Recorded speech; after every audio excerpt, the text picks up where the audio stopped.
Nice to see you. How are you?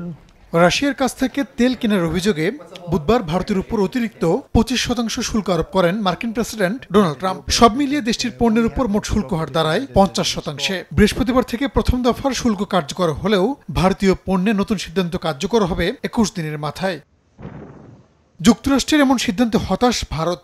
বুধবারই দেশটির পররাষ্ট্র মন্ত্রণালয় এই পদক্ষেপকে অন্যায্য ও অযৌক্তিক বলে আখ্যায়িত করেছে। জাতীয় স্বার্থ রক্ষায় নয়াদিল্লি প্রয়োজনীয় সব ধরনের পদক্ষেপ নেবে বলেও বিবৃতিতে জানানো হয়। বৃহস্পতিবার এক প্রতিক্রিয়ায় ভারতের প্রধানমন্ত্রী নরেন্দ্র মোদী জানান, যুক্তরাষ্ট্রের সঙ্গে বাণিজ্য চুক্তিতে নিজেদের স্বার্থ সবার আগে দেখবে নয়াদিল্লি। দেশের প্রয়োজনে ব্যক্তিগতভাবে মূল্য দিতেও প্রস্তুত তিনি। আমাদের কাছে কৃষকের কল্যাণই সর্বোচ্চ অগ্রাধিকার। ভারতের কৃষক, দুগ্ধখাত বা জেলেদের স্বার্থে কখনোই আপোষ হবে না। আমি জানি এর জন্য আমাকে ব্যক্তিগতভাবে বড় মূল্য দিতে হতে পারে, তবু আমি প্রস্তুত। কংগ্রেস নেতা রাহুল গান্ধী যুক্তরাষ্ট্রের শুল্ক বৃদ্ধি নীতিকে অর্থনৈতিক ব্ল্যাকমেইল হিসেবে অভিহিত করেছেন। তিনি বলেন, এর মধ্য দিয়ে ভারতকে একটি অন্যায় বাণিজ্য চুক্তিতে যেতে বাধ্য করার চেষ্টা হচ্ছে।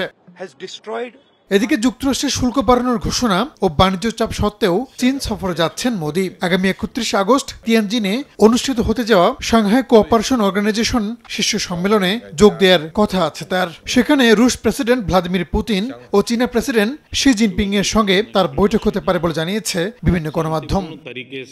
রাহানুল রানা, সময় সংবাদ।